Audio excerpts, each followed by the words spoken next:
Dobar dan i dobrodošli u novi video. Danas predstavljamo Cold Steel SRK modele noževa, a testirat ćemo Cold Steel SRK u SKP čeliku.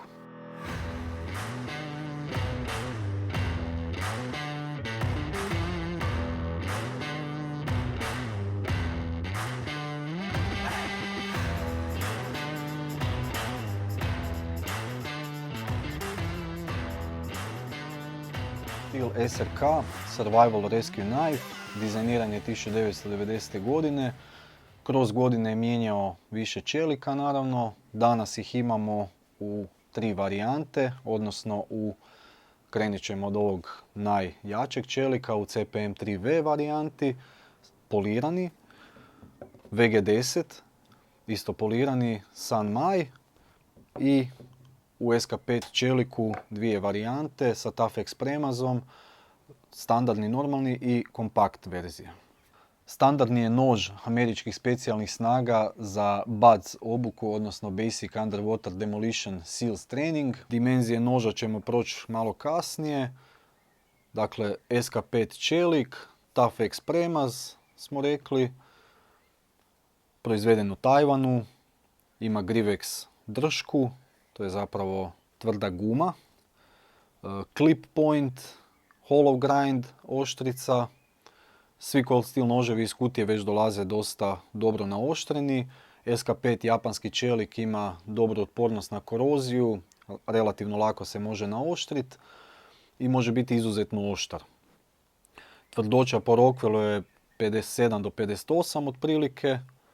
Full tang nož. Svi modeli dolaze sa SecureX futrolom koja ima od kordure izan dio za remen i kopču. Sad ta futrola koja standardno dolazi je čvrsta, kvalitetna, jako lagana, tako da neće previše mase dodavati samom nožu kad se nosi. Ispast nema šanse, lagano se poteže da ga otpusti, mora se to palcem izvesti ta varijanta. Naravno rupe po futroli su za te klipove koji se mogu još dodatno montirati ako neko želi. Ovaj cijeli dio iza se može maknuti, odšrafi se. SRK se može koristiti za kampiranje, bushcraft, survival stvari, isto kao i borbeni nož. Ta Grivex držka daje dosta dobar grip nožu, malo je tvrđa, ali je izuzetno dobra za mokre ruke, znojne ruke i takve stvari. Proći ćemo rezanje ovih nekakvih štrikova, žica razno raznih, da vidimo kako taj nož to reže. Evo na primjer nekakav obični štrik, to ide bez problema.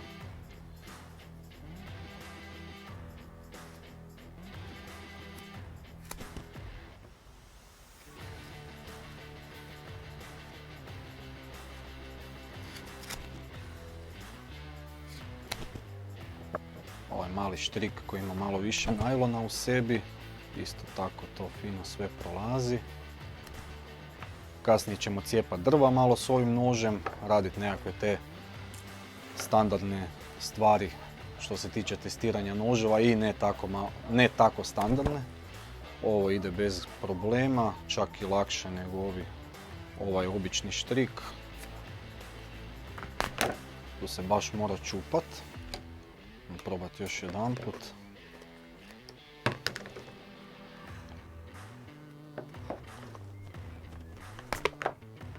Ide i to.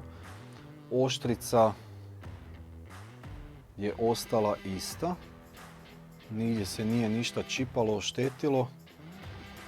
Sad ćemo malo brutalnije testirati nož pa ćemo vidjeti kakva će onda oštrica biti, a nakon tog ćemo opet naoštriti nož da vidimo kako se oštri i koliko nakon oštrenja radi ove iste zadatke.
Ajmo vidjeti kako sad reže. Prvo da kažem, oni čipovi, ono oštećenja koje smo imali, njih smo praktički skoro uklonili. Tu ima još nekakvih mikro oštećenja koji jedva da se vide golim okom. Oštrica, evo vidjeti, znači malo je tuplja, znači trebali smo ga malo više oštriti. Za nekakve normalne stvari rezati ove sitne konope to ide bez problema. Ići će vjerojatno bez problema i s drugim ovim konopima. Ali evo, ovaj konop nam je bio malo tvrđe za prerezat nego kad je bio skroz novi.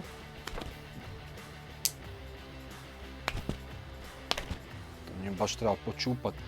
Uglavnom, sve u svemu, da li ova varijanta, kompakt varijanta, to je stvar izbora, međutim za nekakvih 60 eura otprilike izuzetno dobar nož.